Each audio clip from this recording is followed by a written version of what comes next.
आपने सब कर्म देखे। आज संसार में इतना ढंढोरा पिटा, इतना ढंढोरा पिटा अखबारों पर, रेडियो पर कि आबादी कम करो, आबादी कम हो जाएगी, आबादी कम हो जाएगी, आबादी कम हो जाएगी। लेकिन आपको ये भेद तो मालूम नहीं कि संत जब आते हैं और पधारते हैं तो जितने भी जीव जंतु हैं, चाहे पशु हो, चाहे पंछी हो, चाहे कीड़े हो, कोई भी हो, जो उनके शरीर से स्पर्श होगा उसको नर्तन मिल जाएगा। वही जीवात्मा नर्तन पा जाए। उनके अंग का प्रभाव है। वो दया नहीं करते, लेकिन उनके अंग का ही गुण है कि जो भी उनके अंग से पवित्र होगा वो, और जिस पेड़ का फल खाएंगे या जिस पेड़ की छाया में बैठेंगे वो बदल जाएगा। वो पेड़ की योनि खत्म, पेड़ खत्म हो जाएगा और वही सुरत नर्तन में आ जाएगी सीधी। अभी उसको कितना लंबा चौड़ा चक्कर मारना, लेकिन सीधी लौट आएगी। पशु में, पंछी में, कीड़े में उनको स्पर्श उनका होना चाहिए। और संत इस समय बहुत संत आए, उनसे जीवों को कितना स्पर्श अवसर, चाहे वो थल के जीव हो, चाहे जल के जीव हो, और चाहे ये, इनको सबको मौका मिला हो बढ़ गया। अब ये भेद किसी को मालूम नहीं, किसी को पता नहीं। आपके करने से क्या होगा, कम करो कम करो। उसको जो मंजूर है कम करने वाला तो वो है। आप लोग ठीक बीच में आप लोग कूद पड़ते हैं कि हम करेंगे, आप कुछ नहीं करेंगे, आप कुछ नहीं कर सकते। और आपने जो ये नसबंदी वगैरह करा, ये बहुत बड़ा अपराध किया। ये सबसे बड़ा अपराध है कि आने वाली संतान को आपने रोक दिया कि अब हम एक ही बच्चा दो ही चाहिए। और फिर जब वो बच्चा बच्ची दोनों मर गए तो यहाँ चिल्लाते हो कि आप दे दीजिए आ करते, तो बहुत बड़ा अपराध हुआ। या आप उन्हें बच्चे जो होते हो जाए, तुम अगर वो करना चाहते हो त्यागी हो जाओ, दो में रखना चाहते हो ब्रह्मचारी बन जाओ, क्या जरूरत है? ब्रह्मचारी रहो, एक ही बच्चा करो, एक ही बच्ची पैदा करो, रहो ब्रह्मचारी। लेकिन वो तो कुछ नहीं, आपने कहा लड़का अगर उसको गर्भ से गिरा दिया। अब ये बातें बताना इसलिए जरूरी कि ये जीवात्माएं सब खड्डे में जा रही। अब तुमने गर्भपात करा दिया, वो मतलब 2 महीने, 3 महीने, 4 महीने का उसको साफ करा दिया, कोई कुछ आने वाले उसको आपने रोक दिया। ये तुम्हारे काम था, कुदरत का खेल था, उसको होने दो। वो तो भाग बना करके भेजा जाएगा। तुम उसके कर्म के मतलब ये विघ्न पहुंचाने वाले तुम हो गए। तुम सृष्टि में यही तो विघ्न है कि तुमने हमारे बनाए हुए इसको बिगाड़ दिया। अब तुम लोग तब तैयार हो जाओ, तो कितने बार तुमको बिगाड़ेगा, संभालने नहीं देगा कुछ।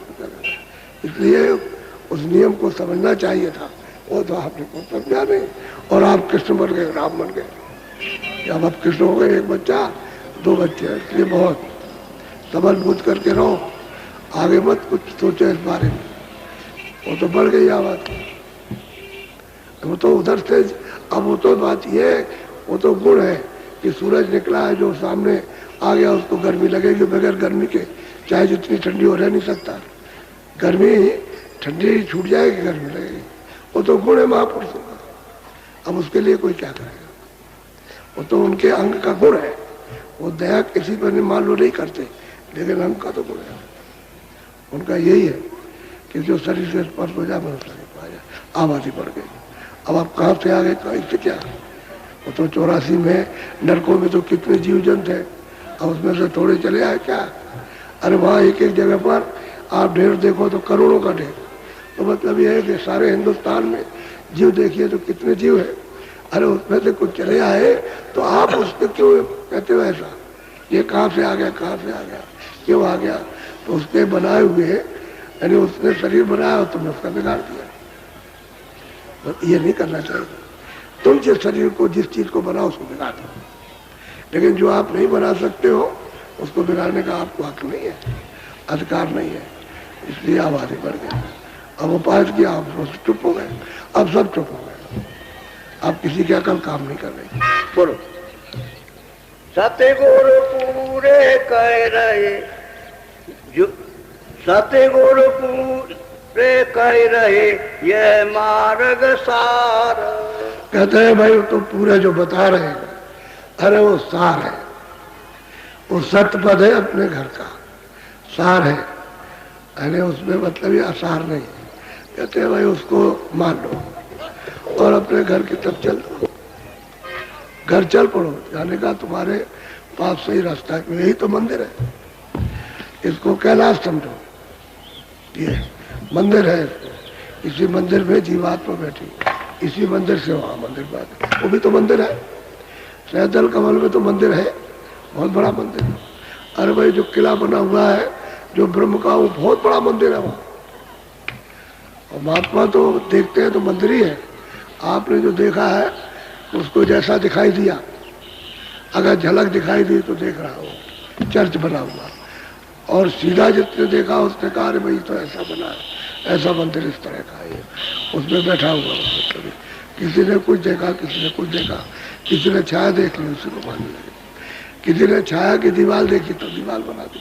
और मुसलमानों ने दीवार खड़ी कर दी कि ये खुदा की दीवार है, और किसी ने उसको देखा कहा ये मंदिर है, उसमें ये बैठा हुआ, और किसी ने कुछ कह दिया, किसी ने कुछ। जो कहीं पर्दे पर कोई झलक मिली उसी को कह दिया, और जिसने पूरा देखा वो फिर पूरी बात बताएगा, अधूरा नहीं पूरा। बड़े बड़े मंदिर हैं, ऐसे ऐसे मंदिर आलीशान है कि संसार ये सारा इन्हीं उसके छोटे से दरवाजे में चला जाए पता ही नहीं चलेगा कि तो ऐसे बड़े बड़े मंदिर, विशाल विशाल मंदिर। सारे संसार को मंदिर बना लो, ये कुछ नहीं, ऐसे ऐसे मंदिर वहाँ बने हुए जिसमें ये बैठे हुए। ये छोटी चीज है, क्योंकि उसका रूप ही इतना बड़ा है कि संसार का कुछ है ही नहीं। संसार का इतना बड़ा रूप नहीं है जितना उसका बड़ा रूप है। इधर से निकलता है, इधर डूबता, इसके लाख हिस्से कर दिए जाए, इससे भी बड़ा सहजल कमल में बैठा हुआ।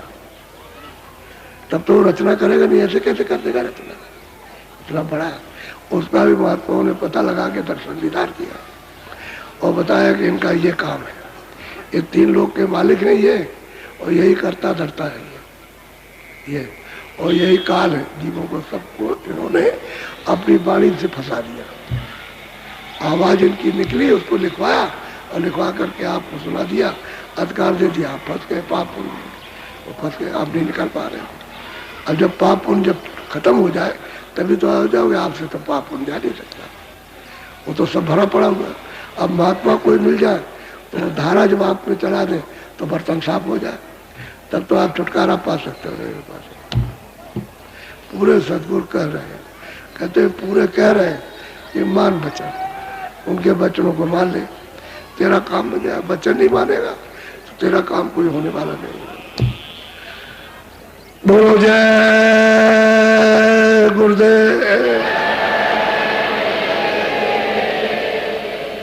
अच्छा, अब आप भजन पे बैठ जाओ। जब हम कहेंगे तभी खोलना, आंख और कान बंद करो और ऊंचा ध्यान दे करके भजन पे बैठ जाओ, सुनने में लग जाओ। कपड़ा डालो थोड़ा सिर पर, सब लोग बैठ जाओ और ध्यान दे करके सुनो। जय गुरुदेव। देखो मेरी बात को सुनो, वहां मंदिर के पीछे 12:30 बजे मैं वहां मिलूंगा। वो लोग आओ जो अभी नए आए हो, यानी पुराने आ जाओ ठीक है, धीरे धीरे तो सबको निपट जाओगे। जो अभी नए आए तो मिल लेगा, जल्दबाजी करते इस वक्त सब अपने अपने जाओ, वहां ठहरो, खड़े हो तो